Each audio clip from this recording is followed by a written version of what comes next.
나는 이제 크리미가 한 무리의 리더가 되었으니 더 이상 엄마를 찾지 않는 줄 알았다. 그도 그럴 것이 한참 동안 연애한다고 바쁜 크리미는 엄마가 있는 곳에 거의 오지 않았기 때문이다. 하지만 그동안 나는 녀석이 한 번씩이라도 엄마를 찾는 모습을 기대하기도 했다. 토리와 처음으로 사귀기 시작한 지 한 달이 지난 지금 크리미의 행동에 변화가 생기기 시작했다. 시간이 지날수록 엄마가 있는 아지트에 자주 방문한다는 것이다. 예전에는 홀로 엄마를 보러 왔지만 이제는 모든 것을 토리와 함께 한다. 예전에는 엄마를 보호하기 위해 애를 썼지만 이제는 토리를 보호하기 위해 애를 쓴다. 보호해야 할 우선순위가 달라졌을 뿐 여전히 크리미는 엄마를 잊지 않고 있었던 것이다. 어떻게 보면 이제 엄마를 보호해줄 놀부가 생겼으니 토리에게 신경쓰는 크리미의 행동은 지극히 당연 모습이다.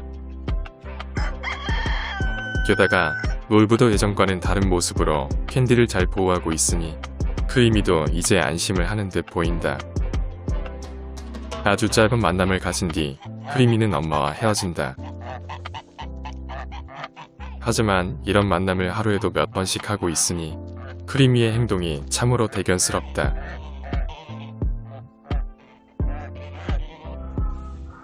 기다려. 요즘 식탐이 많은 앵두에게 식사예절을 가르치고 있다. 앵두의 지나친 식탐 때문에 포도가 너무 주눅이 든 것 같기 때문이다. 농장에는 원래 식탐이 많은 동물이 3마리가 있었는데 이제는 앵두만 이에 해당한다. 기다려. 가정이 생긴 놀부는 이제 먹을 것을 암탉들에게 양보하고 있고 권력을 빼앗긴 그레이는 식욕이 줄어들었기 때문이다. 앵두에게도 뭔가 계기가 필요했다.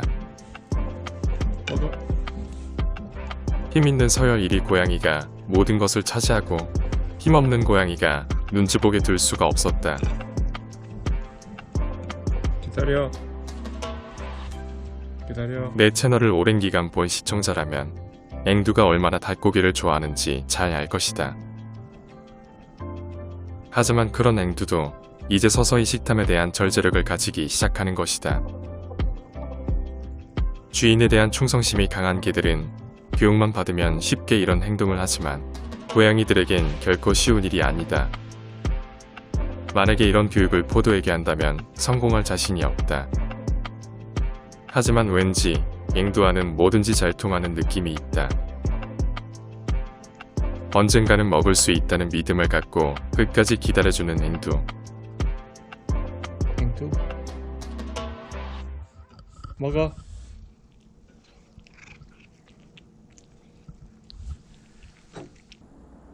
지난 일주일 정도의 격리 생활을 마치고 드디어 봉이와 병아리들에게 자유를 준다. 하지만 봉이도 병아리들도 쉽게 닭장 밖으로 나오지 못한다. 닭들의 세계에서 가장 약자로 살아가는 암탉과 병아리들에겐 어쩌면 갇혀서 생활하는 게 더 안전할 수도 있을 것이다.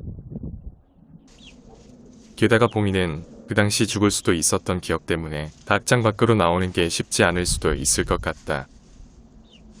일주일 정도 봉이와 함께 지낸 병아리들은 이제 꽤 많이 친해진 것 같다. 원래 나의 의도는 성욕이 강한 제리 때문에 힘들게 살아가는 봉이를 위해 암컷 병아리들을 함께 살게 한 것이었다. 하지만 내 의도와는 달리 지난번 봉이를 살려준 제리의 공적에 대한 포상이 되어버렸다. 사실 닭장 안 구석에서는 소프트가 알을 낳고 있다. 지난 일주일 동안 닭장 문을 닫아두어 다른 암컷 거위들은 모두 산란 장소를 변경했지만 유독 소프트만 이 자리를 고집하고 있다. 당연히 토리도 산란 장소를 다른 곳으로 변경했다. 나는 우리 농장에 마지막으로 태어난 아기 거위의 안전을 위해 제리의 닭장 안에서 풀어나는 암컷 거위에게만 기회를 줄 생각이다. 그 마지막 기획을 토리가 잡기를 희망했지만 역시 세상 일은 마음먹은 대로 되는 게 없는 것 같다.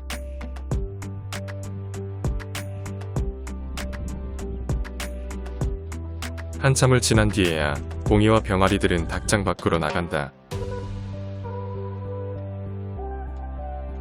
봉이는 닭장 밖으로 나가자마자 제리를 만났다. 비록 동물로 태어났지만 제리와 봉이는 서로가 함께 있을 때 가장 행복을 느끼는 것 같다. 병아리들은 봉이를 따라가지 않고 엄마 닭들이 있는 곳으로 왔다. 일주일이라는 시간이 너무 부족했던 걸까?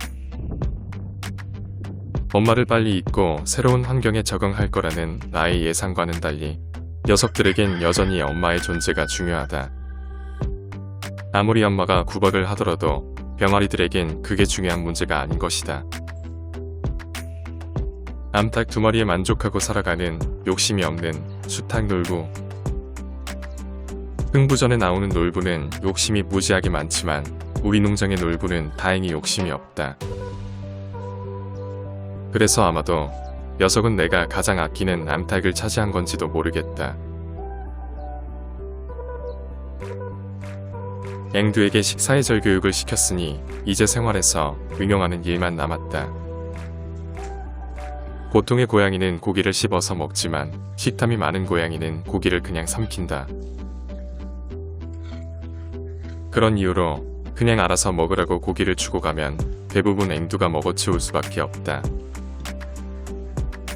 앵두는 예전 같았으면 그냥 다 먹어치웠을 거지만 이제 포도에 접시 위에 고기를 탐하지 않는다. 교육을 시킨 보람이 있는 것 같다. 하지만 여전히 빨리 먹어치우는 습관을 바꾸는 것은 쉽지 않을 것 같다. 그래도 지금으로선 그냥 포도의 고기를 탐하지 않는 앵두의 절제력에 박수를 보내고 싶다. 그날 저녁, 병아리들은 예전의 닭장이 아닌 제리의 닭장으로 귀가했다. 혹시라도 예전의 닭장으로 돌아가지 않을까 하고 걱정했지만 다행히 녀석들은 새로운 보금자리를 받아들인 것 같다. 이날 처음으로 제리는 병아리 3마리를 만났다. 앞으로 제리 가족의 새로운 구성원으로 지내게 될 병아리들과 그들의 새로운 가장으로 함께 지내게 될 제리. 3마리의 암컷 병아리들은 앞으로 2-3개월만 더 있으면 성조가 될 것이고 그렇게 되면 제리에겐 암탉이 4마리가 되는 셈이다. 과연 제리는 암탉이 더 늘어나도 여전히 봉이만 좋아하고 따라다닐까? 아니면 다른 암탉들도 좋아하게 될까? 상남자 제리의 행복한 삶을 기원한다.